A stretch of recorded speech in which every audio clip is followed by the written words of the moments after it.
الحمد لله رب العالمين والعاقبة للمتقين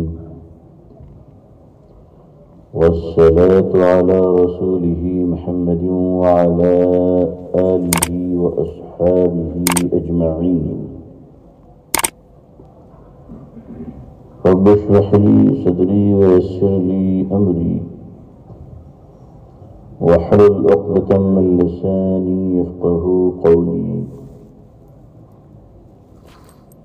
رب يسر ولا تعسر وتمم بالخير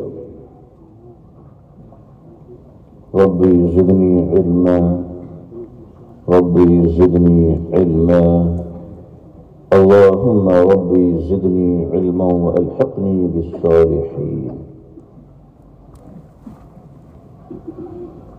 فأعوذ بالله من الشيطان الرجيم. بسم الله الرحمن الرحيم. وعباد الرحمن الذين يمشون على الأرض هونا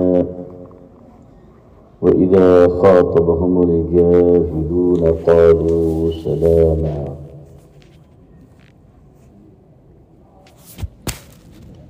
صدق الله العظيم وصدق رسوله النبي الأمي الكريم.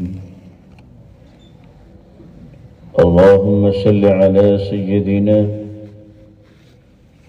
محمد وعطرته بعدد كل معلوم لك. اللهم صل على سيدنا محمد عبدك ورسولك وعلى المؤمنين والمؤمنات والمسلمين والمسلمات.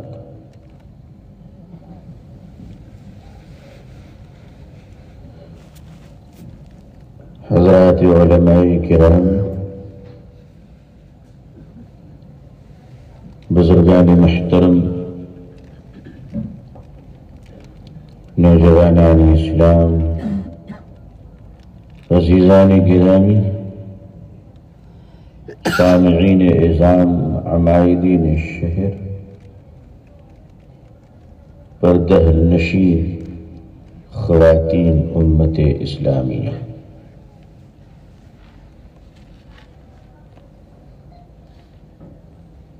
بوجھ جیسا بھی ہو لوگ اسے اتار دیا کرتے ہیں. بوجھ انسان قبول نہیں کرتا.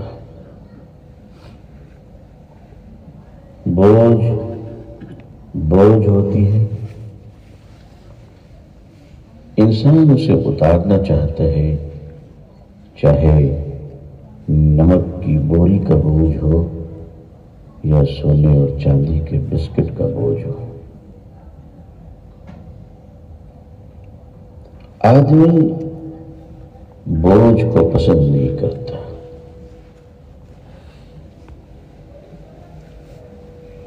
کاغذ کے بنڈل ہو یا روئی کی نرم روئی کی گیٹھریاں ہوں یا نفیس ریشم کی دویز چادریں ہوں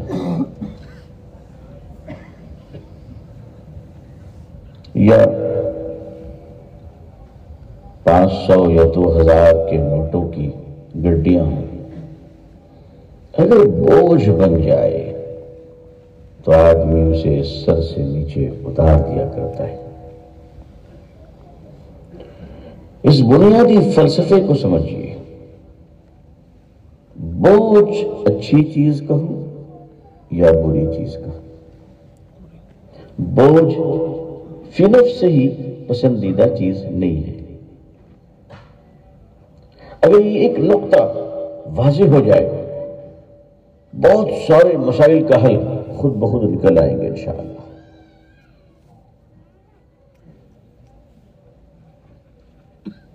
ایک شوہر بیوی ہے، برسہا برس ہو گئے نکاح کو، اولاد نہیں ہوتی. بڑی دعائیں، تدبیریں، تمناؤں کے بعد 10 سال 20 سالوں کے بعد ایک لمبے طویل عرصے کے بعد اللہ نے ایک پیارا سا بیٹا عطا فرمایا. وہ ننھا منہ بچہ، پیارا معصوم بیٹا، وہ کتنا دلارا ہوگا، وہ کتنا دلوں کے قریب ہوگا، وہ کتنی چاہت اور ارمانوں کے پھول ہوگا. سارے گھر والے اسے تو گود میں ہی رکھنا چاہتے ہوں گے، کوئی زمین پر اس کے پاؤں میلے ہونے ہی نہیں دیتے ہوں گے. لیکن ایسا اکلوتا، طلب کیا ہوا، تمناؤں کی بنیاد پر آیا ہوا معصوم بیٹا بھی اگر 4-6 گھنٹے باپ کے ہاتھوں میں رہ جائے اور باپ کا ہاتھ درد ہونے لگے اور اکلوتی اولاد اگر بوجھ بن جائے تو باپ بھی اپنی اولاد کو نیچے اتار دیا کرتا ہے.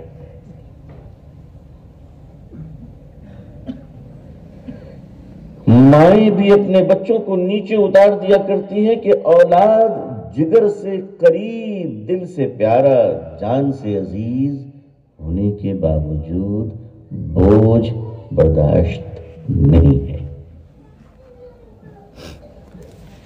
بوجھ قبول نہیں ہے. اولاد بوجھ بن جائے، ماں باپ اتار دیا کرتے ہیں، رشتہ دار بوجھ بن جائیں، لوگ اتار دیا کرتے ہیں. ذرا آپ سوچئے، اگر مسلمان بحیثیت مسلمان کسی ملک پر بوجھ بن جائے تب کیا ہوگا؟ مسلمان اگر سماج پہ بوجھ بن جائے تب کیا ہوگا؟ مسلمان اگر سوسائٹی پہ بوجھ بن جائے تب کیا ہوگا؟ مجھے معاف کیجئے، اگر وہ دین اور شریعت پہ ہی بوجھ بن جائے تب کیا ہوگا؟ کبھی سوچا ہم نے کہ بوجھ بننا کہ ایسا تو نہیں کہ شریعت اور سنت پر آج ہم بوجھ بنے ہوئے ہیں؟ اللہ نے قرآن کریم کے اندر فرمایا کہ دیکھو سنبھل جاؤ ورنہ ہٹا دوں گا، چینج کر دوں گا، تبدیل کر دوں گا، تمہیں نکال دوں گا، دوسرے ایسے لوگوں کو لاؤں گا جن کے بارے میں تو سمجھ نہیں پا سکتے. کب ایسا ہوگا؟ جب مسلمان اللہ کے دین پر بوجھ بن جائے گا تو اللہ کا دین یہ فریاد کرے گا کہ مولا بوجھ کو اتار دے. قرآن کہے گا اللہ بوجھ کو اتار دے. کہ ایسا تو نہیں کہ شریعت کہہ رہی ہو کہ اللہ اس بوجھ کو اتار دے. یہ بڑے بوجھ ہیں. مسلمانوں کو اجتماعی طور پر اپنا جائزہ لینا ہے کہ وہ بوجھ ہے، اگر بوجھ بنو گے تو اتار دیے جاؤ گے، اور اگر ضرورت بنو گے تو دلوں میں بسائے جاؤ گے. کبھی ضرورت بن کر تو دیکھو. ایک آدمی ہے جو مسلمانوں کو صبح و شام گالیاں دیتا ہے، اللہ نہ کرے اسے کوئی ایسا مرض ہو گیا جس کی دوا کہیں نہیں سوائے اسے غریب مسلمان کے پاس. اسے معلوم ہو جائے کہ میں مرنے والا ہوں، میرے جینے کی جو جڑی ہے وہ اس پاگل فقیر دیوانے مسلمان کی تھیلی میں ہے، اگر یہ اپنی جڑی پڑھ کر مجھے دے دے گا تو میں زندہ بچ جاؤں گا. وہ گالیاں دینے والا اپنی جان کو بچانے کے لیے اس ضرورت کے قدموں پہ گر جائے گا، اس ضرورت کے قدموں پہ گر جائے گا. کل تک وہ جس سے نفرت کہتا تھا آج وہ اسے نعوذ باللہ خدا کہہ کر پکارے گا. ضرورتیں بننے والے ضائع نہیں ہوتے. جو لوگ ضرورتیں بنتے ہیں دنیا ان کو اپنے سے قریب رکھنا چاہتی ہے تاکہ ان سے ہمیں فائدہ پہنچے. لوگ شہر میں کیوں جاتے ہیں؟ ضرورتیں پوری ہو جاتی ہیں. لوگ مارکیٹ کے پاس کیوں رہنا چاہتے ہیں؟ ضرورتیں آسانی سے پوری ہو جاتی ہیں.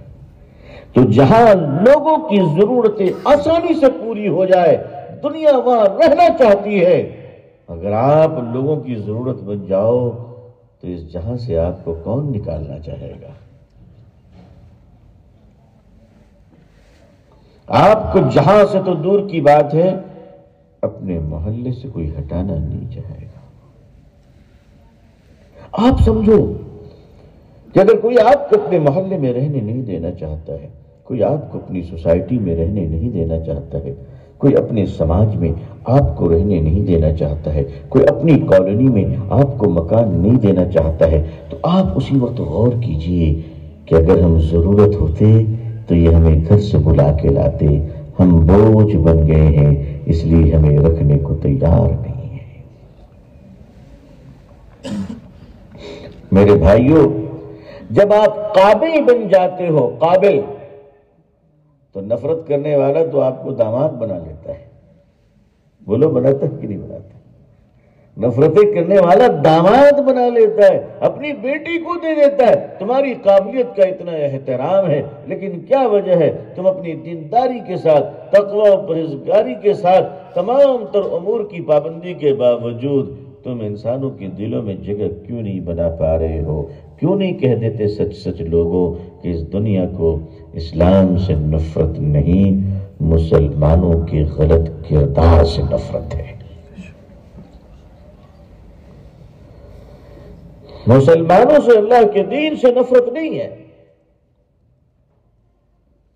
ضرورت جب انسان بنتا ہے تو آدمی اس کے قریب رہنا چاہتا ہے۔ ضرورت جب انسان بنتا ہے تو سماج اس سے محبت کرنا چاہتا ہے۔ سماج یہ چاہتا ہے، سوسائٹی یہ چاہتی ہے کہ میرا بھائی میرے قریب آ جائے۔ حضرت سعد ابن وقاص رضی اللہ تعالی عنہ مسلمانوں کی ایک بڑی جماعت لے کر اللہ کے راستے میں جہاد کر رہے تھے۔ آج کل تو جہاد کے نام سے ہی بخار چھوڑ جاتا ہے کہ جہاد کا مطلب کیا ہے۔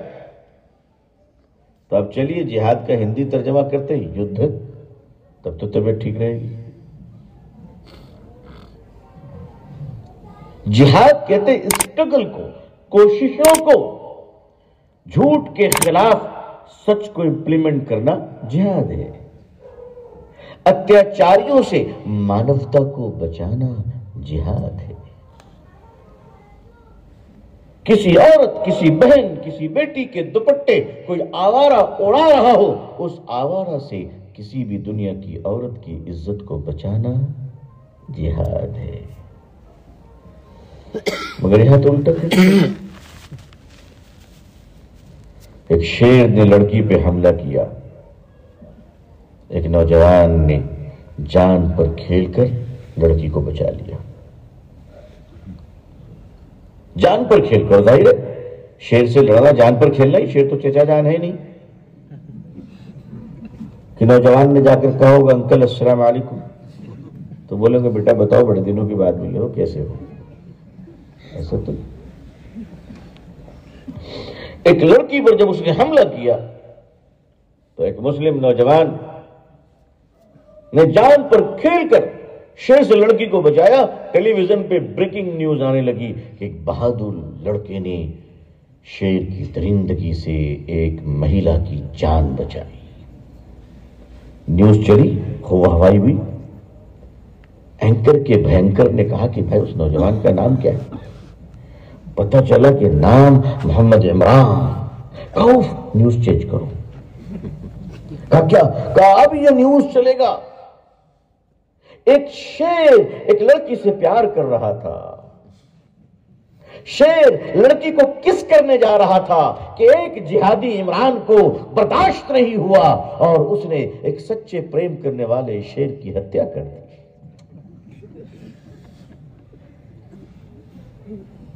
یہ ہے مانسکتا، دس از اے مینٹالٹی۔ جب انسان برا بن جاتا ہے تو اس کی ہر ادا بری لگتی ہے، اور جب انسان اچھا بن جاتا ہے تو اس کی ہر ادا اچھی لگتی ہے۔ حضرت ہندہ سیدہ ہندہ رضی اللہ تعالی عنہ جب ایمان لائی تو کہتی ہے کہ یا رسول اللہ صلی اللہ علیہ وسلم، حضرت ہندہ کا کمال یہ تھا کہ ان میں نفاق نہیں تھا، ان کا کفر بھی مضبوط تھا تو ان کا دین بھی مضبوط رہا۔ وہ جب کفر پہ تھی تو پہاڑ کی طرح تھی، تو دین پر جب آتی تو موم کی طرح کیسے آتی؟ کہنے لگی یا رسول اللہ صلی اللہ علیہ وسلم، آج سے پہلے ہندہ کی آنکھوں کو آپ سے برا انسان کوئی نظر نہیں آتا تھا، خدا کی قسم آج کے بعد محمد سے اچھا کوئی آدمی نظر نہیں آتا، صلی اللہ علیہ وسلم، صلی اللہ علیہ وسلم، صلی اللہ علیہ وسلم۔ اللہ اکبر۔ انسان اپنے آپ کو جب بناتا ہے تو اس کی بگڑی چیز بھی اچھی لگتی ہے۔ جب بچہ اپنا ہو اور محبت ہو جائے بچے سے تو وہ پیالہ توڑ دے تو بھی اچھا لگتا ہے، موبائل پھینک دے تو بھی مزہ آتا ہے، اور پڑوسی کا بچہ اگر رات میں ذرا سی رو دے تو سر میں درد ہو جاتا ہے۔ کہتے بھائی کیسا بچہ ہے رات میں رو رہا ہے؟ کیوں تمہارے بچے رات میں کیا میمکری کرتے ہیں؟ روتے نہیں۔ اپنا بچہ روئے تو دل میں درد ہوتا ہے، پڑوسی کا بچہ روئے تو سر میں درد ہوتا ہے۔ نیچر آف ہیومن، انسانی فطرت ہے۔ فطرت کی اصلاح اسلام نے کی، اسی لیے آپ اپنا موازنہ بحیثیت مسلمان اپنا موازنہ دنیا کی کسی قوم سے نہیں کر سکتے، آپ کو حق نہیں کرنے کا۔ آپ اپنا موازنہ یہود و نصارہ سے نہیں کر سکتے، کفر و مشرکین سے نہیں کر سکتے، آپ کا موازنہ جائز ہی نہیں ہے کرنا۔ آپ کا موازنہ صحابہ کی جماعت سے آپ کو کرنا پڑے گا کہ وہ اتنے اوپر تھے، ہم اتنے نیچے کیوں ہیں؟ تھوڑے بہت نیچے جائز ہے، کیونکہ صحابہ کی جماعت تو بن نہیں سکتے ہم لوگ۔ مگر اپنے آپ کو نکھارنے کی محنت، اپنے آپ کو بنانے کی محنت، کبھی اپنے آپ کو بنانے پر توجہ دیا؟ حضرت حکیم الامت حضرت مولانا سید محمد اشرف علی تھانوی رحمۃ اللہ علیہ مجدد زمانہ فرماتے ہیں، اے لوگو اگر ذاکر بننا ہو، اے لوگو اگر صوفی بننا ہو، اے لوگو اگر متقی بننا ہو، اے لوگو اگر تہجد گزار بننا ہو، اے لوگو اگر صاحب کشف بننا ہو اور لامی لامی مراقبے کرنے ہو تو کہیں اور چلے جاؤ، انسان بننا ہو تو اشرف علی کے پاس آنا، انسان بننا ہو۔ انسان نہیں بنے ایک مسلمان اور وہ انسان نہ ہو، یہ تو ایسا ہی جسے کوئی شیر ہو اور بہادر نہ ہو، اس کے پاس چیتے کا جگر نہ ہو۔ ایک مسلمان ہو اور اس کے پاس اخلاق نہ ہو، یہ تو ایسا ہی ہے جسے برف ہو اور ٹھنڈی نہ ہو۔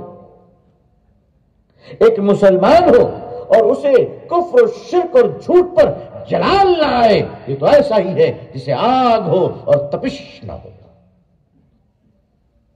کیسے ممکن ہے؟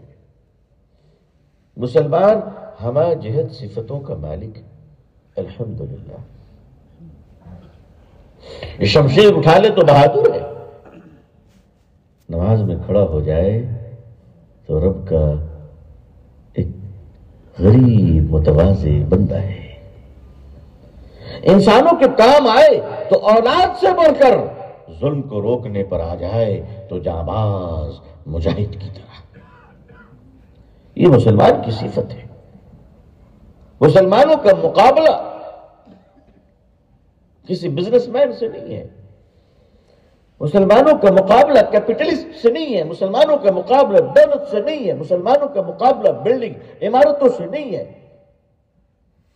مسلمانوں کا مقابلہ ظلم سے ہے، جھوٹ سے ہے، ملاوٹ سے ہے، سود سے ہے، نشہ سے ہے، زنا سے ہے، دنیا کی ہر برائی سے مقابلہ ہے تو صرف مسلمانوں کو ہے اور کسی کو نہیں ہے۔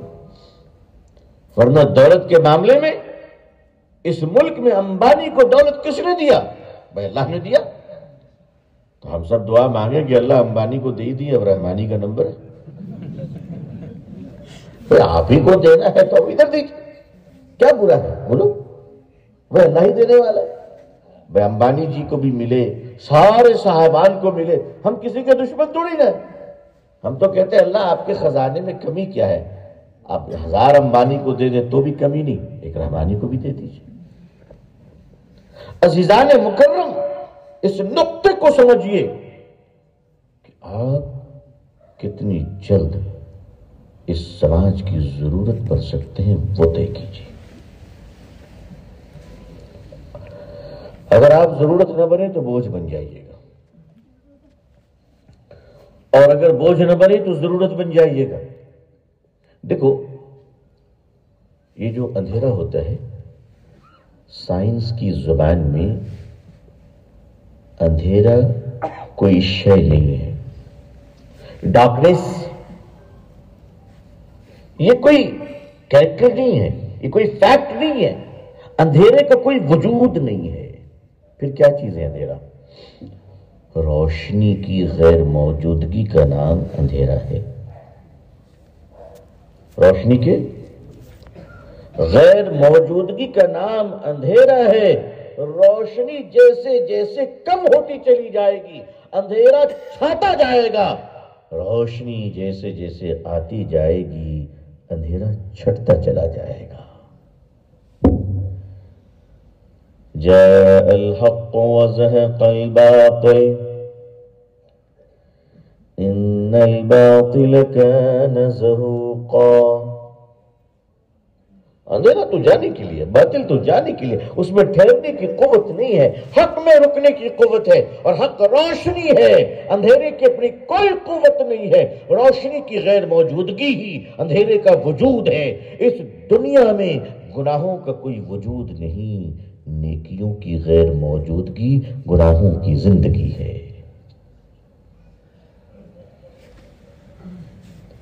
اس دنیا میں ظلم کا کوئی وجود نہیں، ظلم کی کوئی طاقت نہیں ہے۔ اصل میں طاقتور اور بہادر لوگوں کی ناانصافی یہ ظلم کی زندگی ہے۔ ظالموں کی قوت کیا ہے؟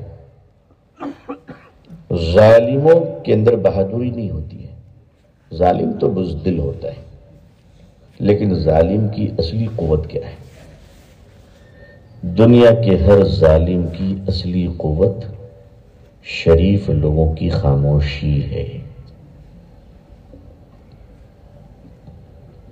یہ ذہن میں رکھیے گا، شریف لوگ جتنے چپ ہوتے چلے جائیں گے، ظالم اتنا بڑھتا چلا جائے گا۔ روشنی جتنی کم ہوتی چلی جائے گی، اندھیرا اتنا بڑھتا چلا جائے گا۔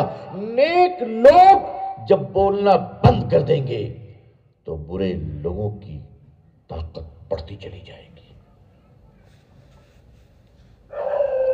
اگر آپ چاہتے ہیں کہ اس زمین سے، اس شہر سے، اس صوبے سے، اس ملک سے برائیاں ختم ہو جائیں، پاپ کا اندھکار مٹ جائے، اتیاچاری بھسم ہو جائے، تو اس کے لیے ضروری ہے کہ آپ کو اپنی خوشبو کے ساتھ، آپ کو اپنے اجالے کے ساتھ، آپ کو اپنے اچھے کردار کے ساتھ، اپنی بہادری کے ساتھ اپنا رول پلے کرنا پڑے گا۔ چاہے جتنے دن بھی زندہ رہیں، موت آ جائے گی۔ اس خوف سے اچھے کاموں کو بند کرنا یہ مسلمانوں کا کام نہیں، یہ تو منافقوں کی علامت ہے۔ سامنے قیامت کھڑی ہو، ہاتھ میں ایک پودا ہو، لگانا چاہتے ہوں، لیکن دل میں بات آئی کہ قیامت آ رہی، اب لگا کے کیا کریں گے، یہ جائز نہیں ہے۔ اللہ کی رحمت پر بھروسہ کرتے ہوئے پودا پھر بھی لگا دو، باقی اللہ جانے۔ اپنے آپ کو ہم نے جائزہ لیا کہ ہم نے اپنے آپ کو کتنا تیار کیا۔ عزیزان ملت، اندھیرے کو اس سے کیا فرق پڑتا ہے کہ آپ کے گھر میں جو دیا رکھا ہوا ہے، جس میں روشنی ہوتی ہے، وہ دیا سونے کا ہے یا مٹی کا؟ اس سے اندھیرے کو کوئی فرق نہیں پڑتا۔ اندھیرے کو فرق پڑتا ہے تو اس دیے سے نکلنے والے اجالے سے فرق پڑتا ہے۔ اجالا پیدا کیجئے، امیروں کے گھر میں رکھے ہوئے سونے کا دیا مگر روشنی نہیں ہے، وہ کسی کام کا نہیں۔ غریبوں کے گھر میں مٹی کا دیا اگر روشنی دے رہی ہے تو اندھیرا اس سے خوف کھائے گا۔ ہم ٹمٹماتے ہوئے چراغ ہی صحیح مگر اندھیرے کو خوف ہمیں سے ہے۔ اس اندھیرے کو خوف ہم سے ہے، ہم نے اپنے چراغوں کو کم کر دیا ہے جس سے اندھیرا بڑھ رہا ہے۔ مسلمانوں آج بھی طے کرو کہ ہم ان کی ضرورت کیوں نہیں بن پا رہے ہیں، اور اس دنیا میں انسانیت کی سب سے بڑی ضرورت کیا ہے؟ سب سے بڑی ضرورت اس کی آخرت کو بہتر بنانے کی فکر کرنا، سب سے بڑی ضرورت۔ نبی کریم صلی اللہ علیہ وسلم گھوڑے پہ تشریف لے جا رہے ہیں، آپ اپنی اونٹنی پہ ہیں، قصبہ پہ ہیں، غزوہ میں آپ شرکت کے لیے جا رہے ہیں۔ وہاں سے اطلاعات آ رہی ہیں کہ مسلمانوں کی پوزیشن اچھی نہیں ہے۔ ایک مکے کا نوجوان جو ایمان نہیں لایا مگر حضور سے محبت کرتا ہے صلی اللہ علیہ وسلم، مگر ابھی تک ایمان نہیں لایا، بڑا بہادر ہے، لڑاکو ہے، جہاں باز ہے، بہت اچھا سپاہی ہے۔ وہ اپنے گھوڑے پہ ایڑ لگاتا ہے، گھوڑے کو تیز کرتا ہے اور حضور کے قریب آتا ہے صلی اللہ علیہ وسلم۔ ایمان نہیں لایا لیکن حضور سے بڑی محبت کرتا ہے صلی اللہ علیہ وسلم۔ وہ کہنے لگا یا رسول اللہ صلی اللہ علیہ وسلم، خبر آ رہی ہے کہ مسلمانوں کی پوزیشن اچھی نہیں ہے۔ آپ تو جانتے ہیں کہ میں بڑا بہادر ہوں، آپ تو جانتے ہیں کہ میرے بازوؤں میں تلوار بڑی جچتی ہے، لوگ کانپتے ہیں مجھے دیکھ کر، میں آپ سے محبت کرتا ہوں، ایک بار مجھے اجازت تو دیجیے، میں آپ کو خوش کر دوں گا۔ آپ مجھے ایک بار اجازت تو دیجیے، میں میدان جا کر وہ لڑائی لڑوں گا کہ آپ خوش ہو جائیں گے۔ حضور صلی اللہ علیہ وسلم نے اجازت نہیں دی، فرمایا پہلے ایمان لاؤ پھر اعمال قبول ہیں۔ تمہارے اندر 100 بھلائیاں ہیں مگر ایمان کی دولت اگر نہیں ہے تو تمہاری یہ نیکیاں کہاں قبول ہوں گی، تمہاری یہ انسانیت کہاں قبول ہوگی، تمہاری یہ خیرات کہاں قبول ہوگی، تمہارا یہ درد، یہ کراہنا کہاں قبول ہوگی۔ تو ان تمام چیزوں کو قبول کرنے سے پہلے، ان تمام چیزوں کو مقبول بنانے سے پہلے یہ لازم ہے کہ انسان صاحب ایمان ہو جائے، اور پوری دنیا کو صاحب ایمان بنانے کی فکر اگر کسی کے دل میں ہے تو حضور صلی اللہ علیہ وسلم کی اس امت کے دل میں ہے۔ امت اگر اس درد سے محروم ہوتی چلی جا رہی ہے تو یہ امت بوجھ بنتی چلی جا رہی ہے۔ آپ ضرورت بنیں گے تبھی آپ کی عزت ہوگی، بوجھ بنیں گے تو آپ رسوا کر دیے جائیں گے، نعوذ باللہ۔ حضرت سعد بن وقاص رضی اللہ تعالیٰ اللہ کے راستے میں جہاد کر رہے ہیں، ایک علاقہ فتح کیا، دوسرا کیا، تیسرا کیا۔ کل جس علاقے کو فتح کرنے والے ہیں نیکسٹ ڈے وہاں لوگوں کو خبر ہو گئی کہ مسلمانوں کا جتھا آنے والا ہے۔ ایک نیریٹو، نیگیٹو پروپیگنڈا، دشت پرچار جسے کہتے ہیں، جھوٹی بات کو پھیلانا، جو آج کل پوری دنیا ایک دوسرے کے خلاف کر رہی ہے۔ پوری دنیا جس کو جو پسند نہیں ہے وہ دشت پرچار میں لگا ہوا ہے۔ مسلمانوں کی جماعت کے بارے میں اس علاقے میں افواہ پھیلا دی گئی، لوگوں نے میٹنگ کی کہ لوگوں کل جو لوگ آنے والے ہیں وہ مسلمان ہیں، وہ بڑے ظالم ہیں، بڑے درندے ہیں، انسانیت کے دشمن ہیں، وہ بہو بیٹیوں کی عزت کرنا نہیں جانتے، وہ بڑے گندے لوگ ہیں۔ ایک کام کرو، مگر وہ طاقتور ہیں، وہ آئیں گے، وہ ضرور آئیں گے، ان کے پنجے بڑے خونی ہیں۔ ایک کام کرو، اپنی بہو بیٹیوں کو اندر بند کر دو، کھڑکیاں بند کر دو، اپنے جانوروں کو اندر کر لو، اور خبردار کوئی باہر نہ نکلے، جب تک مسلمان رہیں گے کوئی باہر نہ نکلے۔ پورا علاقہ ایسا خاموش ہو گیا کہ جیسے کرفیو لگ گئی ہے۔ مسلمانوں کا قافلہ آیا، پہاڑ کے ٹیلے پر پڑاؤ ڈالا، ایک نظر بستی پہ ڈالی، بستی تھی کہ قبرستان سناٹا چھا گیا. کہا اس بستی میں کوئی نہیں ہے؟ کہا ہے، ڈرے ہوئے، خوف زدہ ہے. مسلمانوں کی جماعت میں ایک سپاہی کی طبیعت خراب ہو گئی اور بہت تیز بخار تھا. طبیب نے مشورہ دیا کہ ان کو بکری کا دودھ پلایا جائے. مگر بکری کا دودھ کہاں سے لائیں؟ گاؤں والوں کے پاس بکریاں ہیں تو سب اندر ہیں، لیا جائے تو کیسے لیا جائے؟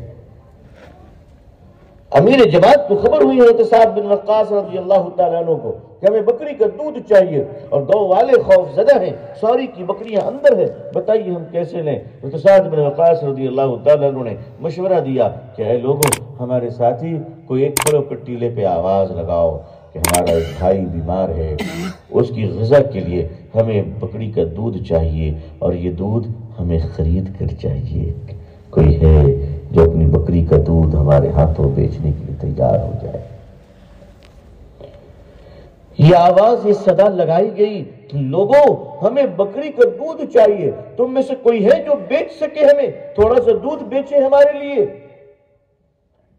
بستی کے لوگوں نے جب یہ آواز سنی تو ان کو لگا بہت بڑا دھوکہ ہے، کوئی ہمیں گھروں سے نکالنے کے لیے کوئی بہت بڑی چال چلی جا رہی ہے. ورنہ جو لوگ فاتح ہوتے ہیں وہ دودھ خرید کے تھوڑی نہ لیتے، وہ تو بکری سمیت اٹھا لیتے. کیوں؟ وہ تو بکری اور بکری والوں کو بھی اٹھا لیتے. دنیا مجھے بتائیے، اتنی لڑائیاں ہوئی، کیا حال ہوا؟ ویتنام میں لڑائی ہوئی، جاپان پہ بم گرائے گئے، افغانستان کو قبرستان بنایا گیا، سیریا کو تباہ کیا گیا، یمن کے پراخچے اڑا دیے گئے، عراق کی اینٹ سے اینٹ بجا دی گئی. آئے آئے، کسی انسانیت کے درد میں کراہنے والے کی آواز تک نہ نکلی. اور ابھی ایک دیوانہ جب دوسرے دیوانے کو گھس گھس کے مار رہا ہے تو کہہ رہے ہیں یہ وار کب ختم ہوگی؟ ہم بھی چاہتے کہ رشیا اور یوکرین کا وار جلدی ختم ہو، ہم بھی چاہتے، اور ہم یہ چاہتے کہ پھر وار کہیں نہ ہو، کسی کے بچے بے آسرا نہ ہو، کسی کی عورت تباہ نہ ہو. کیونکہ جب کسی ملک میں جنگ ہوتا ہے، جنگ ہوتی ہے، جب کسی ملک میں وار ہوتا ہے، جب کسی دیش میں یدھ ہوتا ہے تو اس کا سب سے بڑا نقصان اور سزا اگر کسی کو بھگتنا پڑتا ہے تو عورتیں اور بچوں کو بھگتنی پڑتی ہے. وہی حال آج یوکرین میں ہو رہا ہے. اللہ خیر عطا فرمائے، پوری دنیا میں اللہ امن عطا فرمائے. لیکن امن آئے گا کیسے؟ امن کیسے نافذ ہوگی؟ اس دنیا میں ایسے بیوپاری لوگ ہیں جو مرنے والوں کو کفن بیچتے ہیں تو مارنے والوں کو بندوق بیچتے ہیں. اس طرح کے بیوپاری اور تاجر جب تک دنیا میں رہیں گے انسانیت کبھی چین کی سانس نہیں لے سکتی. حضرت سعد بن وقاص رضی اللہ عنہ کے آدمی نے بلند آواز سے پکارا، لوگوں کوئی ہے تم میں جو ہمارے پاس بکری کا دودھ بیچے؟ دنیا کی تاریخ میں مجھے کامیاب اور جیتنے والی قوم کا یہ کریکٹر ایک بتا دو سوائے محمد رسول اللہ صلی اللہ علیہ وسلم کے اور آپ کے ساتھیوں کے علاوہ دنیا میں کوئی کریکٹر نہیں بتا سکتے. افریقہ کے کالے لوگوں کو جب امریکہ میں کام کرنے کے لیے غلامی اور نوکری کے لیے لایا گیا، نوکر بنا کر لایا گیا، تم بتاؤ ان کے حقوق کیا تھے؟ ان کے گاڑیوں میں ٹھوس کر لائے. آکسیجن کی کمی کی وجہ سے 7 لاکھ سے زیادہ لوگ راستے میں مر گئے تھے. تم ہیومن رائٹس کی بات کرتے، تم ہیومن رائٹس کی بات کرتے، مانو ادھیکار کی باتیں کرتے ہو. اس طرح سے گاڑیوں میں تم نے ٹھوس دیا کہ آکسیجن کی نہ کمی کی وجہ سے 7 لاکھ سے زیادہ لوگ مر گئے. ادھیکار تو اسے کہتے ہیں کہ سیدنا حضرت عمر فاروق رضی اللہ تعالیٰ عنہ امیر المومنین ہیں، مسجد اقصی کی فتح کے لیے یروشلم میں داخل ہو رہے ہیں. غلام کی باری اونٹ پہ بیٹھنے کی ہے، آقا کی باری پیدل چلنے کی ہے. غلام نے کہا حضور اب تو آپ اوپر بیٹھ جائیے کیونکہ آپ امیر المومنین ہیں، لوگ کیا کریں گے؟ فرمایا لوگوں کو مارو، چھوڑو، ہٹاؤ، میں اللہ کو جواب دے ہوں، لوگوں کو جواب دے نہیں ہوں، تمہاری باری اوپر بیٹھنے کی ہے، تم مالک کی طرح بیٹھو، میں نوکر کی طرح چلوں گا، ان کو چھوڑو، ان کی کیا حیثیت ہے۔ یروشلم میں جب داخل ہو رہے ہیں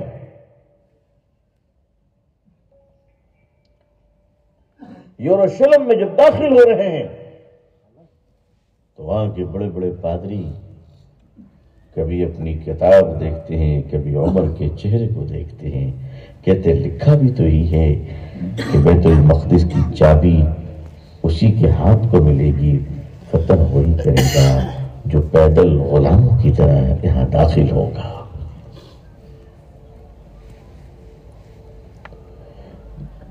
عیسائیوں سے معاہدہ ایگریمنٹ لکھا جا رہا ہے ان کے چرچ میں بیٹھ کر، سیدنا عمر فاروق رضی اللہ عنہ بیٹھے ہوئے ہیں، ظہر کی نماز کا وقت ہو گیا، آپ نے فرمایا نماز پڑھوں گا، پادری نے کہا میرے چرچ میں چادر بچھا دیتا ہوں، آپ نماز پڑھ لیجئے۔ حضرت عمر نے وضو بنا لی، چادر پہ کھڑے ہو گئے، نیت باندھ لی، نیت کرنے سے پہلے، شروع کرنے سے پہلے ہاتھ نیچے کر دی، فرمایا یہاں نماز نہیں پڑھوں گا، جگہ تبدیل کرو۔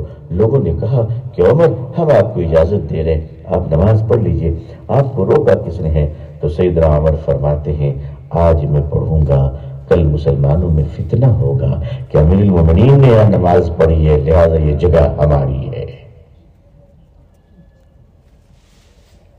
ہم جب طاقتور تھے تو اس لیے کہیں پر زیادہ لوگوں کی جگہوں پہ نماز نہیں پڑھتے تھے کہ کل کو تمہاری جگہ ہڑپ نہ لی جائے، آج ہماری جگہوں پہ ہمیں نماز پڑھنے سے روک دیا جاتا ہے کہ یہ تمہاری جگہ نہیں۔ ہزاروں مسجدیں ہیں جسے آثار قدیمہ کہی جاتی ہے۔ آج ہم اپنے کردار کی وجہ سے کتنے نیچے چلے جا رہے ہیں۔ جب آواز دی گئی لوگوں میں بکری کا دودھ دو، تو جو سب سے بوڑھا تھا اور سب سے عقل مند تھا،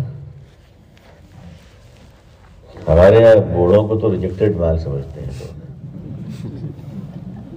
کہتے ہیں بلا وجہ ڈسٹرب کر رہے ہیں، حالانکہ وہ اللہ کی نعمت ہے۔ اللہ تعالی ہم سب کو اچھی صحت عطا فرمائے، اللہ تعالی ہم لوگوں میں بہادری عطا فرمائے۔ تو ایک جو سب سے بوڑھا انسان تھا اس نے اپنی قوم سے کہا ٹھہرو، میں باہر نکلتا ہوں، میں چیک کروں گا، ویسے بھی میری ایج بہت ہو گئی ہے، اب میرے مرنے کے دن آگے جی کے کیا کروں گا، نکل کر دیکھتا ہوں، اگر انہوں نے مار دیا تو تم لوگ بچ جاؤ گے، میں مروں گا تم لوگ بچ جاؤ گے، اور اگر چھوڑ دیا تو میں تم کو بلا لوں گا۔ اپنی جان کی قربانی، قائد وہی ہوتا ہے جو ہتھیلیوں میں اپنی جان کو لے کر چلتا ہے، قائد وہی ہوتا ہے جو ہتھیلیوں میں اپنی جان کو لے کر چلتا ہے۔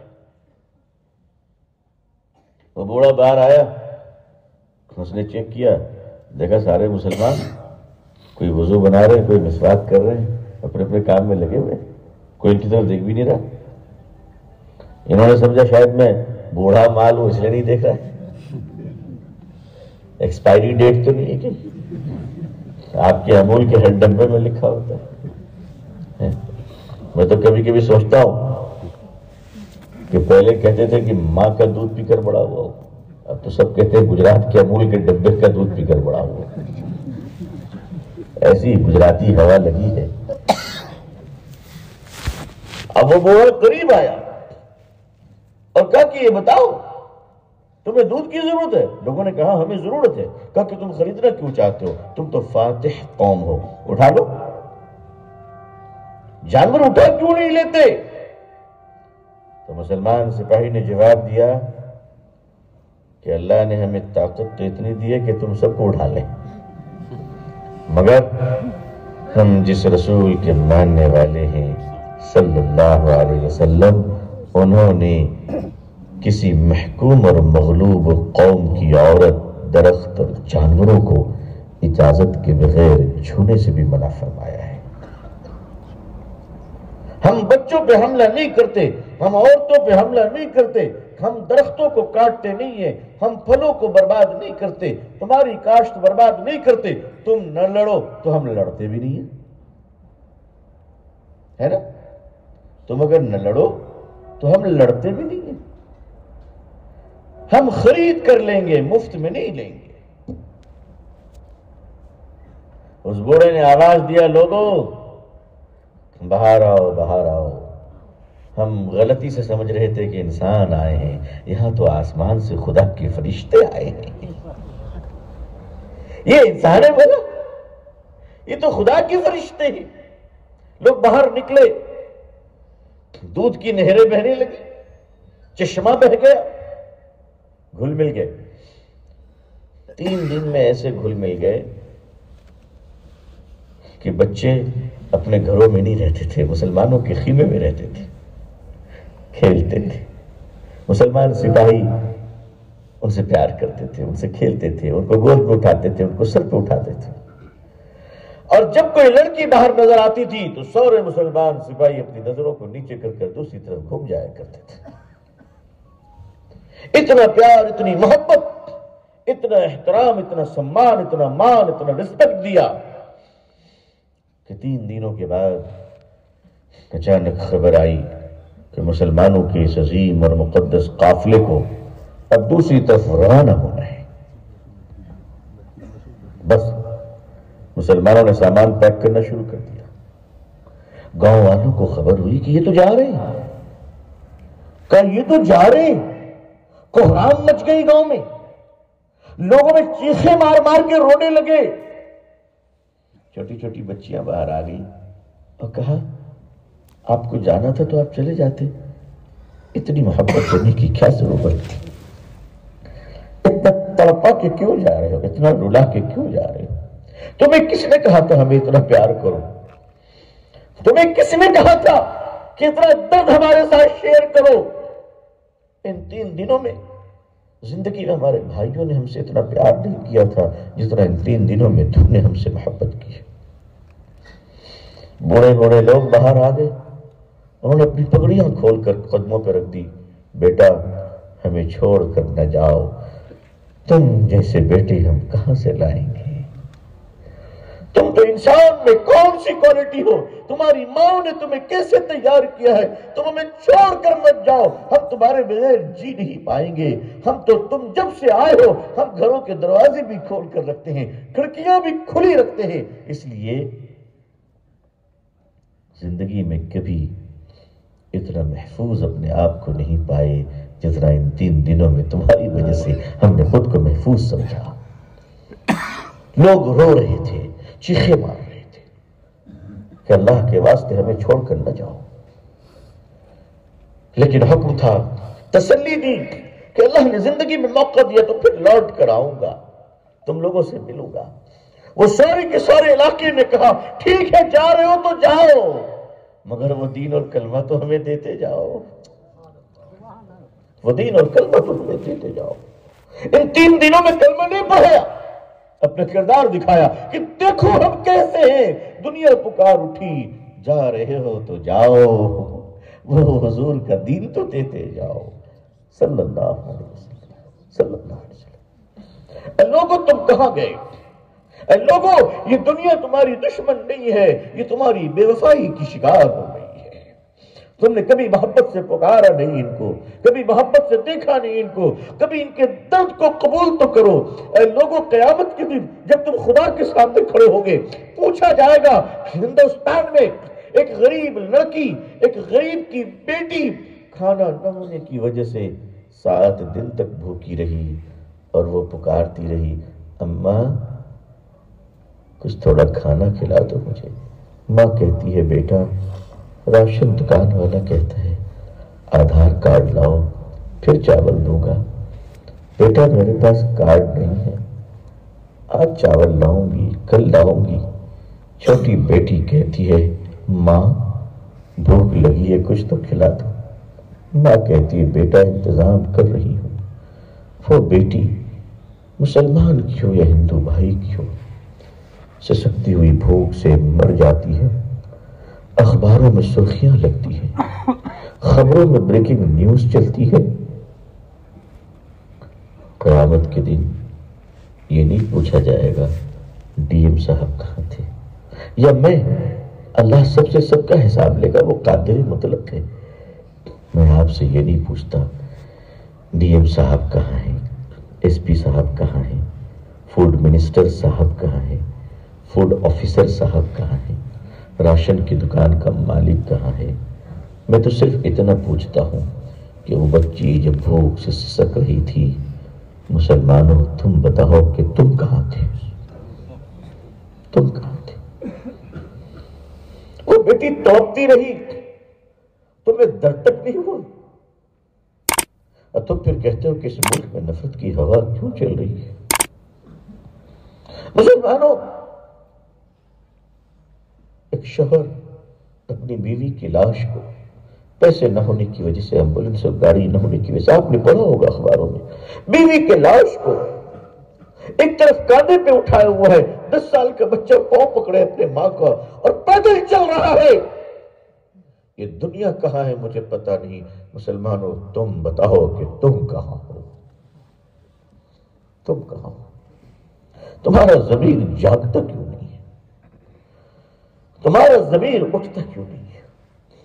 تم یہ حضور صلی اللہ علیہ وسلم کی امت سے محبت کرتے کیوں نہیں ہو؟ تم چاہتے کیوں نہیں ہو کہ اس ملک میں آپ کا کاروبار میں کمپٹیشن کس سے ہے؟ آپ تو محمد رسول اللہ صلی اللہ علیہ وسلم کے فالوور ہو، آپ نفع کے بندے تو نہیں ہو، آپ تو نافع کے بندے ہو۔ نفع پہنچانے والی ذات اللہ کی ہے۔ آپ اپنے کاروبار میں بے ایمانی، آپ کے کاروبار میں سود، آپ کے کاروبار میں ملاوٹ، مسلمانوں تم کس کے بندے ہو، کس کی نقل کر رہے ہو؟ ارے اس زمین پر تم تو تجارت کی دنیا میں بھی حضور کی نقل کرنے کے لیے ہو صلی اللہ علیہ وسلم۔ لوگوں، جب یہ دنیا سسک رہی ہے، جب یہ دنیا تڑپ رہی ہے، لوگ ملاوٹ کھا رہے ہیں، لوگوں کو نقلی دوائیں دی جا رہی ہے، انصاف سے دنیا محروم کی جا رہی ہے، لوگوں یہ بتاؤ مسلمانوں تم کہاں ہو؟ میں تمہیں آواز دے رہا ہوں، میری قوم کے لوگوں میں تمہیں پکار رہا ہوں کہ آپ کہاں ہو میرے بھائیوں؟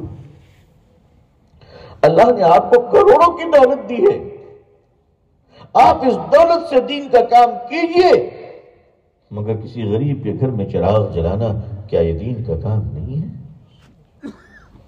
بھوکے کو کھانا کھلانا کیا یہ دین کا کام نہیں ہے؟ پیاسوں کو پانی پلانا کیا یہ دین کا کام نہیں ہے؟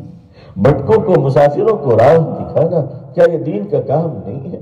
ضرورتیں پوری کرنا کیا یہ دین کا کام نہیں ہے؟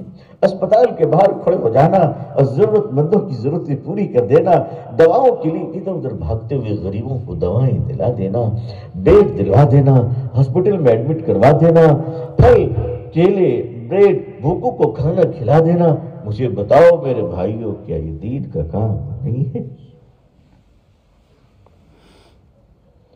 آج انسانیت تڑپ رہی ہے۔ مجھے کبھی کبھی لگتا ہے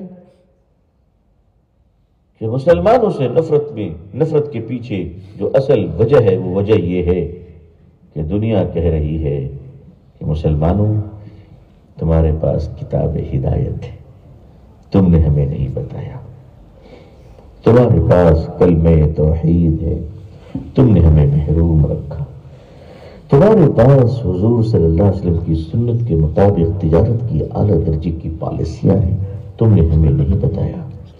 تم نمونہ نہ بن سکے اسلام کا، تم مثال نہ بن سکے اسلام کا کہ تمہیں دیکھ کر ہم اسلام سے محبت کریں۔ اے لوگوں، مسلمانوں تم جانتے ہو کہ ہم اگر کفر کی حالت میں دنیا سے چلے گئے، شرک کی حالت میں اگر دنیا سے چلے گئے تو ہم جہنم میں جائیں گے، یہ بات تو تم کو معلوم ہے۔ تو اے مسلمانوں، تم نے جان بوجھ کر ہماری آخرت کو تباہ کر دیا ہے، لہذا ہم تمہاری دنیا کو برباد کر دیں گے۔ تم ہماری آخرت کے دشمن ہو تو ہم تمہاری دنیا کے دشمن ہیں۔ مسلمان یہاں اس لیے پٹ رہا ہے کہ راشن کارڈ میں اس کا نام مسلمان ہے۔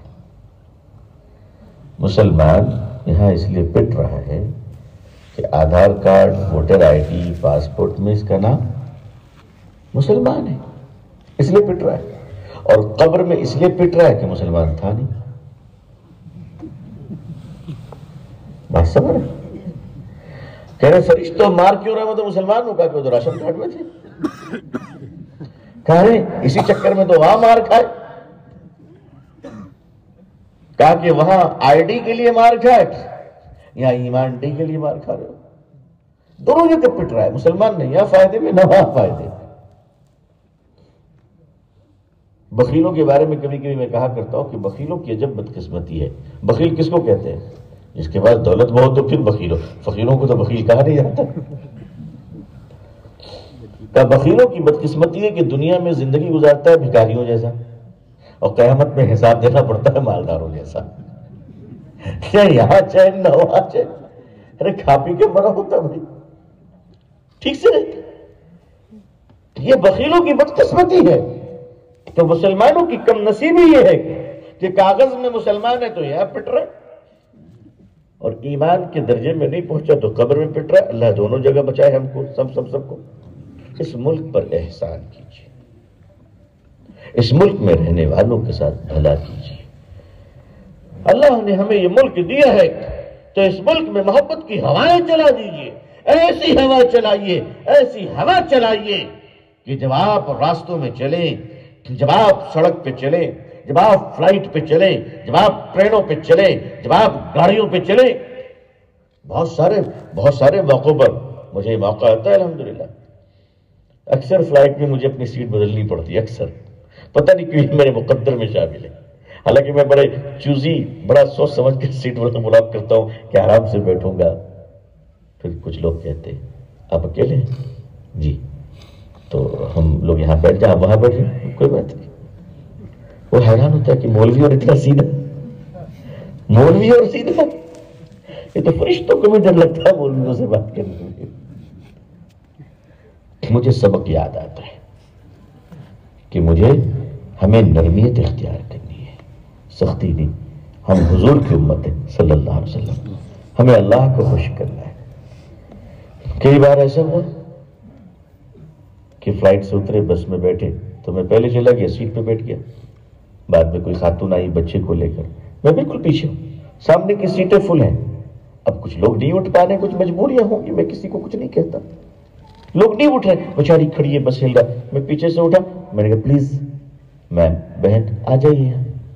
شکریہ ادا کرتی ہے. اس کے دل میں ایک بات تو آئی کہ نہیں، انسانیت زندہ ہے، انسانیت مری نہیں. ہمارے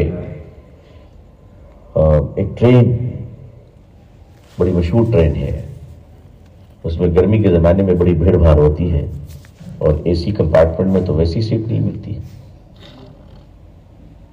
تو ایک ہمارے عالم دین، نیک بزرگ عالم دین، 60-65 سال، بڑی عمر ہوتی ہے، بھاری عمر ہوتی ہے. اے سی 2 ٹائر میں ان کی برتھ تھی، کنفرم تھی، اور وہ بھی لوور برتھ. دنیا میں جنت الاٹمنٹ کی حیثیت رکھتا ہے. اگر کسی کو کہے کہ لوگ کیسی ہم نے دیکھا ٹرین میں کیسے بہانے بناتے ہیں نیچے لیٹنے کے لیے. کوئی کہتا ہے گھٹنے میں درد ہے، کوئی کہتا ہے کمر میں درد ہے. میں نے کہا آپ کا درد سب ٹھیک رہے، آپ نیچے لیٹے میں اوپر چلا. کہ وہ عالم دین لیٹے ہوئے، شدید گرمی، باہر 48 ڈگری، اندر میں آرام. جن کی ٹکٹ کنفرم نہ ہوئی وہ سارے اندر چلے گئے، ٹھوسم ٹھوس. عورتیں ہیں بچوں کو لے کر، کیا کریں گے؟ کھڑے ہوئے ہیں، بیٹھے ہوئے ہیں، باتھ روم کے پاس ہے. ایک 70-75 سال کے سوامی جی، وہ بھی چڑھے. ٹکٹ ان کے پاس بھی ہے مگر برتھ ان کی کنفرم نہیں تھی بیچارے. چڑھے، وہ بھی پسینے سے شرابور. 70-72 سال کی عمر ہے، تھک گئے، کھڑے نہیں ہو پا رہے. سارے شردھا رکھنے والے اور پریم کرنے والے لوگ آرام سے بیٹھے ہوئے. دیکھو کون کتنا پیار کرتا ہے وہ تو ٹرین میں دیکھا جاتا ہے، سیٹ کوئی چھوڑ رہا ہے کہ نہیں چھوڑ رہا ہے. ساری عقیدتیں اور محبتوں کی دیواریں دھڑام سے گر جاتی ہیں کہ کون شردھا کر رہا ہے دل سے. تو وہ سوامی جی کھڑے، کوئی بیٹھنے بھی نہیں بول رہا ہے. ہمارے جو عالم دین تھے یہ کھڑے ہو گئے. سوامی جی آپ آئیے، آپ بیٹھیے. ان کو بٹھایا اور کہا کہ آپ آرام سے بیٹھیں. پھر کہا کہ سوامی جی ہمارے پاس سے پیک بوٹل ہے پانی کا، اگر آپ پینا چاہیں تو میں یہ بوتل دوں، اور اگر آپ کو کوئی اس سے گریز ہو، پرہیز ہو، تو میں نیچے سے خرید کر لا کے دوں گا۔ تو انہوں نے کہا وہ بھی اچھے بھلے آدمی تھے، دھارمک آدمی تھے، اور اکثر جو دھارمک سوامی جی ہوتے ہیں، مذہبی لوگ ہوتے ہیں، وہ نیکی ہوتے ہیں۔ یہ تو چائنیز مال آج کل کچھ آ گئے ہیں، جو یہاں ہمارا ٹیکا لگا کہ پتہ نہیں صبح سے شام تک کیا بکتا رہتا ہے۔ نیک لوگ جو دھارمک ہوتے ہیں، سنت ہوتے ہیں، سوامی ہوتے ہیں، ان کے دلوں میں بڑی دیا ہوتی ہے، وہ سچ کی تلاش میں لگے رہتے ہیں، سچ کی تلاش میں۔ تو وہ بیٹھے، انہوں نے پانی انہیں پی لیا، پسینہ پوچھا، خیر دن تو کٹ گیا بیٹھ کے، رات آئی۔ رات ظالم ہوتی ہے، دونوں ہی ایک اسٹینڈرڈ ایج میں ہیں، سوامی جی سینئر ہے، مولانا جونیئر ہے، مگر ایج تو ان کی بھی ہے 60-65 سال۔ سوامی جی بڑے دل کے آدمی، بڑے دل کے آدمی، تو سوامی جی نیچے لیٹنے لگے۔ مولانا نے کہا سوامی جی ایسا نہ کیجیے، بڑا ظلم ہو جائے گا، ہم اپنے خدا کو کیا جواب دیں گے؟ آپ میرے پتا سمان ہیں، اگر آپ نیچے لیٹ گئے تو ہاکار مچ جائے گی، میں اپنے خدا کو کیا جواب دوں گا؟ بہت سمجھا بجھا کر، وہ تیار نہیں ہو رہے تھے، شریف آدمی تھے، بہت سمجھا بجھا کر ان کو اوپر لٹایا اور نیچے چادر بچھا کر ان کے پاؤں میں، چرنوں میں خود نیچے لیٹ گئے ہمارے مولانا صاحب۔ تھوڑی دیر کے بعد مولانا کو خیال آیا کہ ہمارے بزرگوں نے تو اپنے مہمانوں کے پاؤں بھی دبائے ہیں، انہیں تو ہمارے بڑے ہیں، تھکے ہوئے ہیں، رات میں اٹھ کر یہ پاؤں دبانے لگے۔ تو سوامی جی رونے لگے، ایسا نہ کیجیے، آپ نے بڑا احسان کیا ہے مجھ پر۔ مختصر یہ کہ جب صبح ہوئی اور وہ اترنے لگے اسٹیشن پہ، تو چاہنے والے بہت آئے ہوئے تھے، نعرے لگا رہے تھے، سلوگن لگا رہے تھے، ان کو کیا معلوم رات کیسے گزری ہے۔ سوامی جی گیٹ پر گئے، مولانا تھیلی ولی لے کر ان کو چھوڑ دے گئے۔ باہر جو آئے تھے سب دیکھنے والے، انہوں نے کہا یہ کیا ہو رہا ہے بھائی؟ سوامی جی اور مولانا صاحب دونوں آ رہے، وہ بدل گئے، یہ بدل گئے۔ اب جب اترنے لگے سوامی جی تو انہوں نے مولانا کو بلایا اور سارے شردھالوؤں کے سامنے گلے سے لگایا اور کہا اگر چھوٹے محمد کا یہ عالم ہے تو بڑے محمد کا کیا عالم رہا ہوگا، صلی اللہ علیہ وسلم، صلی اللہ علیہ وسلم، صلی اللہ علیہ وسلم۔ مسلمانوں، حضور صلی اللہ علیہ وسلم کے ناموں کو بدنام تو نہ کرو۔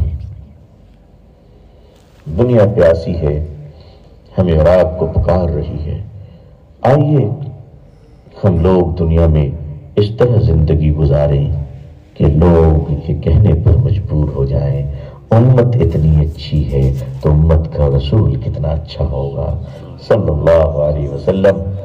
اللہ تبارک و تعالی سے دعا ہے کہ اللہ تعالی پوری دنیا میں ہم سب کو اسلام کی عزت دیکھنا نصیب فرمائے، اقوام عالم اور اہل ہندوستان کے دلوں میں اسلام کے لیے، مسلمانوں کے لیے، ہم سب کے لیے اور آپ سب کے لیے جذبہ محبت، احترام اور اکرام پیدا فرمائے۔ اللہ تعالی ہمیں اور آپ کو، ہم سب کی آل و اولاد کو، قیامت تک آنے والے مسلمانوں کو اللہ عزت، عافیت، سلامتی، خیر، خوشحالی، صحت اور تندرستی کے ساتھ اسلام پہ زندگی، ایمان پر خاتمہ نصیب فرمائے۔ اپنی دعاؤں میں ہمیں یاد رکھیے گا۔ آخر دعوانا الحمدللہ رب العالمین، والسلام علیکم ورحمۃ اللہ وبرکاتہ۔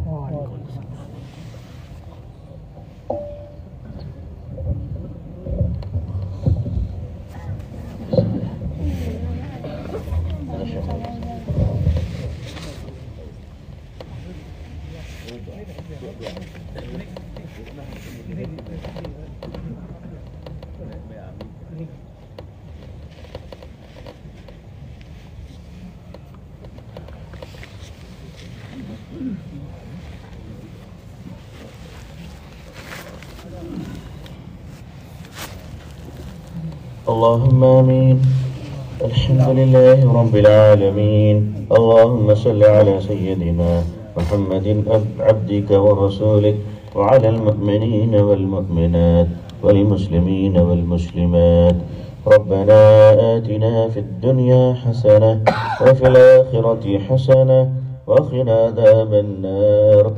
ربنا وأدخلنا الجنة مع الأبرار یا عزیز یا غفار یا رب العالمین. اے اللہ پورے عالم کی مومنین مومنات مسلمین مسلمات کی گناہ کبیرہ گناہ صغیرہ کی مغفرت فرما دیجیے. یا اللہ اقوام عالم کے لیے ہدایت کے فیصلے فرما دیجیے. اے اللہ پورے عالم میں ہم سب کو عزت عافیت سلامتی نصیب فرمائیے. اے اللہ امت مسلمہ کو ظاہر و باطن کی خیر نصیب فرمائیے. اے اللہ ہم سب کو پوری امت مسلمہ کو ظاہر و باطن کی شرور سے محفوظ رکھیے. اے اللہ ہم سب کے اور ہم سب کے گھر والوں کے حال و اولاد کے اور قیامت تک آنے والی اولادوں کے اے اللہ ایمان جان مال عزت آبرو کی حفاظت فرمائیے. اے اللہ ہماری نسلوں میں ایمان کو باقی رکھیے. مسلمانوں کی اولادوں میں اور نسلوں میں ایمان کو باقی رکھیے. الحاد کفر و شرک اور بدعت ضلالت و گمراہی اور ہر قسم کے فحش سے اے اللہ ہم سب کی حفاظت فرمائیے. اے اللہ ہم تو عادی مجرم ہیں، ہمارے ظاہر و باطن کے گناہوں کو معاف فرما دیجیے. اے اللہ ہماری فطرت میں خطا ہے، آپ کی شان تو عطا ہے. اے اللہ اپنے شان کریمی کے صدقے ہمیں معاف کر دیجیے. اے اللہ ہم سب کے لیے سلامتی اور خیر کے فیصلے فرما دیجیے. اے اللہ ہم سب کو اچھے اخلاق عطا فرمائیے، اچھا کردار عطا فرمائیے. اے اللہ حسن اخلاق عطا فرمائیے، شیریں زبان عطا فرمائیے، میٹھی گفتگو نصیب فرمائیے، انسانیت کا درد عطا فرمائیے، انسانوں کی عزت کرنے کی توفیق عطا فرمائیے. اے اللہ اس ملک میں ہم سب کو اس ملک اور ملک کے لوگوں کے ساتھ بھلا کرنے کی توفیق عطا فرمائیے. کہ اللہ لوگ کی مخلوق کے دلوں میں ہماری عظمت پیدا فرمائیے. اے اللہ ہم سب کے ایمان میں برکت، عمروں میں برکت، رزق میں برکت، صحت میں برکت، کمائیوں میں برکت خوب عطا فرمائیے. اللہ جو نعمتیں آپ نے ہمیں عطا فرمائی ہیں ان کو اے اللہ ان پر شکر ادا کرنے کی توفیق عطا فرمائیے. اے اللہ دنیا اور آخرت کی بہترین نعمتوں سے ہمیں نواز دیجیے. ہماری دنیا بھی اچھی بنا دیجیے، ہماری آخرت بھی اچھی بنا دیجیے. اے اللہ ہمارے اہل و عیال کو ہماری آنکھوں کی ٹھنڈک بنا دیجیے. اے اللہ ہمارے اہل و عیال کو ہمارے قلب اور ذہن کا سکون بنا دیجیے. کہ اللہ ہمارے اہل و عیال کو ہمارے لیے صراط مستقیم پر چلنے کا سبب بنا دیجیے. اے اللہ ہمارے اہل و عیال کو ہمارے لیے خیر کا، نیکیوں کا، زہد کا، تقوی کا، دونوں جہاں کی بھلائیوں کا ذریعہ بنا دیجیے. اے اللہ ہم سب کو لقمہ حلال عطا فرمائیے، عزت والی حلال اور آسان روزی عطا فرمائیے. اے اللہ دنیا میں زندگی عافیت سلامتی کے ساتھ اسلام پر عطا فرمائیے، خاتمہ ایمان پر فرمائیے، خاتمہ بالخیر نصیب فرمائیے. اے اللہ ہمارے آبا و اجداد کو امت مسلمہ کے ایک ایک مرحوم کو معاف کر دیجیے، جنت الفردوس مقام عطا فرمائیے. اے اللہ ہمارے دینی اداروں کو، ہم سب کو، ہمارے علماء اور اکابرین کو، مدارس اور خانقاہوں کو اے اللہ پوری انسانیت کے لیے مفید بنا دیجیے. اے اللہ ہم سب کو مفید بنا دیجیے. اے اللہ ہم بڑے ناکارہ بن گئے ہیں، ہمیں کارآمد بنا دیجیے. اے اللہ آپ ہم سے خفا نہ ہوئیے، ہم سب سے راضی ہو جائیے. اے اللہ ہمارے گناہوں کی نحوست سے ہماری حفاظت فرمائیے. اے اللہ ہمارے گناہوں کی وجہ کر آپ ہمیں اپنے در سے محروم نہ کر دیجیے، اپنی یاد و محبتوں سے محروم نہ کر دیجیے. اے اللہ ہم پہ رحم کا معاملہ فرمائیے. نبی کریم صلی اللہ علیہ وسلم کی محبت، عظمت، زیارت نصیب فرمائیے، شفاعت نصیب فرمائیے. حضور صلی اللہ علیہ وسلم کے مبارک ہاتھوں سے حوض کوثر پہ جام نصیب فرمائیے. اے اللہ ہم سب کے مقدر میں جنت الفردوس لکھ دیجیے. اے اللہ ہماری قبر آخرت سب کو ہمارے لیے بہتر بنا دیجیے. اے اللہ ہم سب کو حساب نہ لیجیے، ہم سب سے بے حساب ہم سب کو جنت نصیب فرمائیے، پل صراط کے مرحلے کو آسان فرمائیے، اے اللہ کرم کا معاملہ فرمائیے، اے اللہ شیاطین اور نفس کے شرور سے، حاسدوں کی حسد سے، بد نظروں کی بد نظری سے، ساحروں کے سحر سے، ظالموں کے ظلم سے، ہر قسم کے موذی مرض سے، ظاہر و باطن کے فتنوں سے، اے اللہ زمین اور آسمان کے ہر قسم کی آفات، بلات اور مصیبتوں سے، عبرت بننے سے، اچانک کی موت سے، گناہ کی حالت میں مرنے سے، اے اللہ ہم سب کی حفاظت فرمائیے، آمین۔ اے اللہ ہم سب پر رحم کا کرم کا معاملہ فرمائیے، اے اللہ اس مجلس میں پوری امت مسلمہ کے مقاصد حسنہ جائزہ میں کامیابی عطا فرمائیے۔ اللہم انا نسألک من خیر ما سالک منه نبيك محمد صلى الله عليه وسلم ونعوذ بك من شر ما استعاذ منه نبيك محمد صلى الله عليه وسلم وأنت المستعان وعليك البلاغ ولا حول ولا قوة إلا بالله ربنا تقبل منا إنك أنت السميع العليم وصلى الله تعالى على خير خلقه محمد وعلى آله وصحبه أجمعين برحمتك يا أرحم الراحمين.